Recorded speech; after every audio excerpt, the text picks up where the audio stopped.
It's the last day, yes, the final day of the Fly A&A Windsurfing World Cup here in Japan, in Yokosuka, and we have got some exciting racing coming up.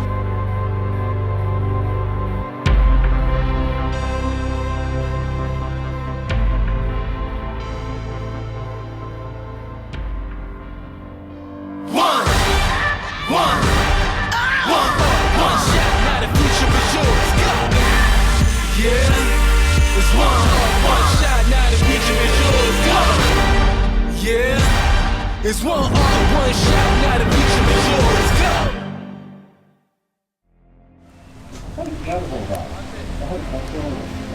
I told the sailors first possible start 12 o'clock, and then if it's later, 10 minutes warning to go to the start.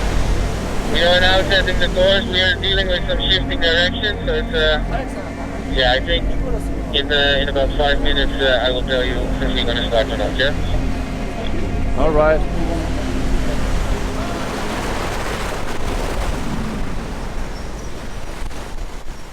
To attach the different components of the foil, we need screws, and those screws sometimes they stick out, or they create a little dent. So we basically put tape on top of them to reduce the drag, so that the surface is completely even. It's ideal when you have a small film of water on the foil. So when you sand the foil with very fine sandpaper, and you pour water on top, the water sticks to the foil, and that's when it becomes the fastest. As you can notice, most of the foil boards are really straight. They have a straight outline, as we call them. That what generates is that your back foot is very far out and gives you a very nice stand, a very easy stand. On the normal boards that we use for slalom, the back foot is further in. We have a rounder outline, and that's very convenient for slalom, for speed. But as soon as you go out and you start foiling, your back foot, you feel it is too far out, and you're twisted with your body and your back starts hurting. So when you bring the back leg out, then you have a much more parallel stance and it's much more comfortable. So the other thing you can see is the volume. We're supposed to race in very minimum winds. We're trying to reach planing in 4 knots, 5 knots. So then the more volume you put to the board, the easier planing you're gonna get. Hydrofoiling seems like we need a lot of equipment. The foil is getting quite big, the sails are getting quite big. But in the end, we only need 1 or 2 sails, 1 board, 1 foil with maybe 2 wings for all the conditions. The more tilt you have on your back wing, moving it like that, is the more power you will get in light winds. As soon as the wind picks up, you can start taking away that angle, and you can almost get to a parallel front wing to the back wing. That's the most efficient flow of the water, and it will go faster. But you will lose power to go upwind or power in light wind. With this new possibility of changing the backing angle, you can extend your range a lot. You can go out on 4 to 6 knots with one setup, or you can sail in 25 to 30 knots with a completely different setup without needing to change much of your foil setup. Just changing the back angle, it will allow you to just go in the water and sail on a very big range of wind. When you start planing and flying on the foil, it's like everything is super quiet. You have no like shocks, or you don't hit the chop. You are just in the air flying, and sometimes it's also fun in how much light we can go, because you're just sailing and you hear people talking on the beach, but you are not used to it, so it's fun. It's just a bit different dimension than slalom. Slalom is really a lot of shocks to the body. You really feel every wave, everything, and on foil everything is more quiet and more easy. Okay, so we're here on the last day of the event. It's a few hours still left, a window to put a race in. So I don't know how strong the wind will come in.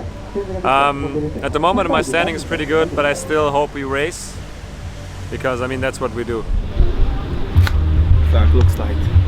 Nothing. Looks lighter than it looks like yesterday, nothing stronger.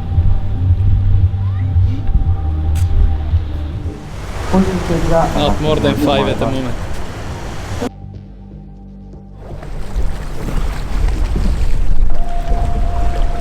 Let's ride this one, Emilio! Foil racing is Usually an upwind start. Get ready for red flag up! In 5, 4, 3, 2, 1.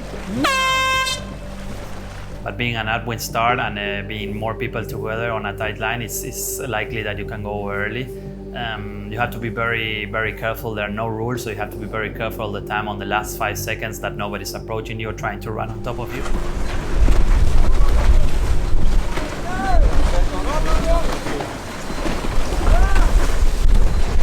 5, 4, 3, 2, 1. Gonzalo, Costa, Hoevel, Nico, Prien there, Steven van Broekhoven.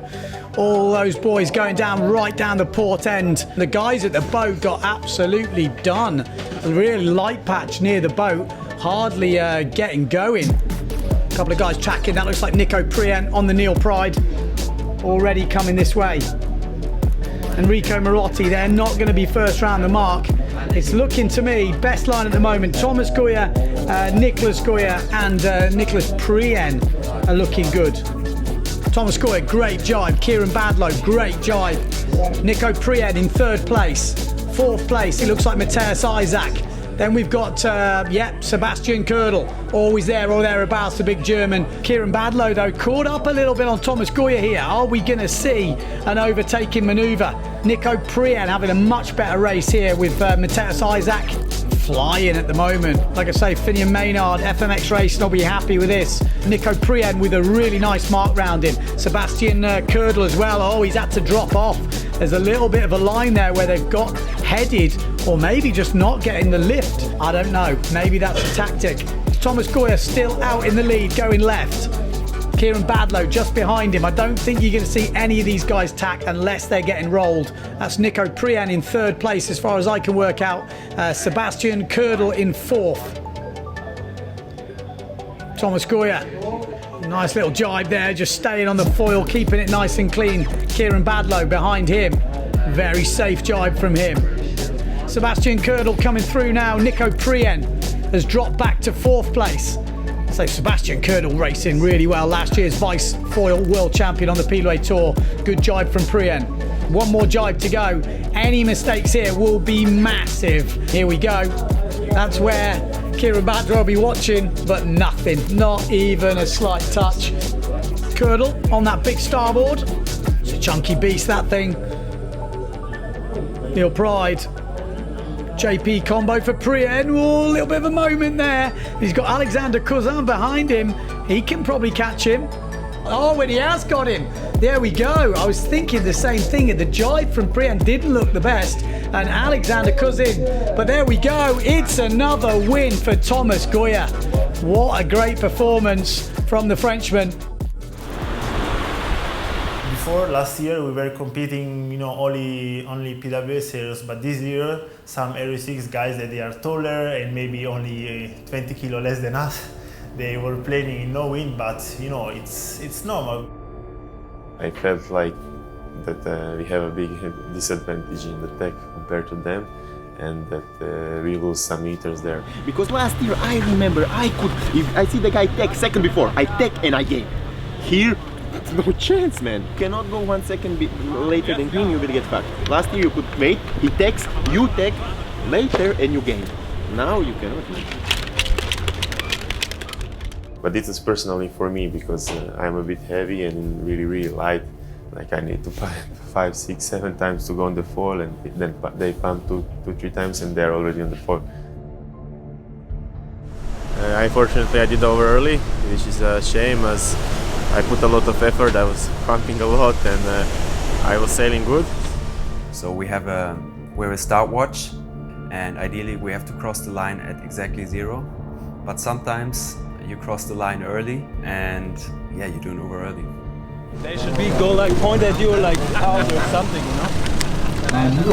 Fuck. Because I already fucked up first one. Okay man, we'll do some more races. Yeah, and then you're gonna kill slalom. Huh? Yeah. I'm feeling kind of bad when my friend like Enrico or Nico Prien, you know, they do a wrong course or they fall in the jibe. I think that in the water we are like in competition, but then out of the water we are a big family.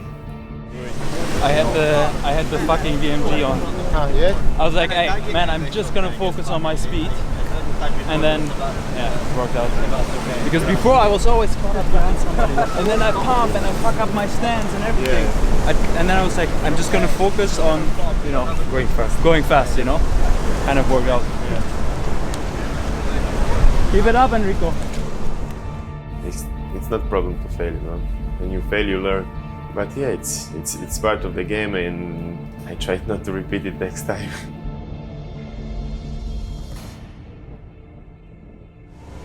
We're within the last few hours of the event, and we're still on standby. But right now it doesn't look very windy. We have 3 eliminations, and yeah, I'm happy that we've, you know, raced a bit at least. In Costa Brava we'll race more, I guess, so it will be fun. So I just hope it will next event be a bit more wind, because now is all event is like. Yeah, I think we were really unlucky this year. I saw wind there, you know. I was sailing this year 2 days before the event, last year 2 days before the event. They cannot attract the wind or bring it. If they can, they will do it, you know. They know how to stop the rain, you know. They have these rockets for the rain and stop the rain. So maybe in the future they will invent some rockets for the wind. We are packing everything because the wind, I think, is gone. Maybe now is coming some rain. We need to pack everything so fast because we have this competition 3 days after in Korea, so they want us to pack everything, yeah, fast. We are traveling with a lot of boards, a lot of sails. I will speak about myself. I'm one guy on the tour and I will have 6 or 7 bags going home. So it's kind of, yes, it's stress to travel with the bags. Nothing to say about that than big thanks to the guys that are organizing all this, because they are saving us a lot of hassle. I'm pretty happy about my 9th place in Japan. My goal was to be top 10 and I reached that goal, so I have nothing to complain about. Okay, so we finished the event here in Japan. Well, the 3 races left me in 2nd position. I'm very happy about that, I'm stoked.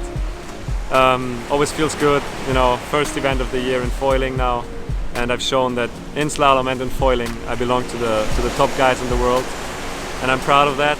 And yeah, it was a great experience here in Japan again. The people are so friendly, and I really love coming here. Yeah, you feel very, very welcome here, so it's always good to come here and put on the show we can. The PWA in Japan was a tricky one. We were quite unlucky with the wind conditions. In the end, we still managed to get 3 foil eliminations in. Thanks to foil racing, we can take advantage of every little breeze there is. We will see that there are going to be more events of foiling in the future. I think they will take a bit more protagonism than now. We will be able to race in lighter places, so a lot of locations in the world where a lot of windsurfers are active, we will be able to go and compete there while we were not being able to compete on slalom.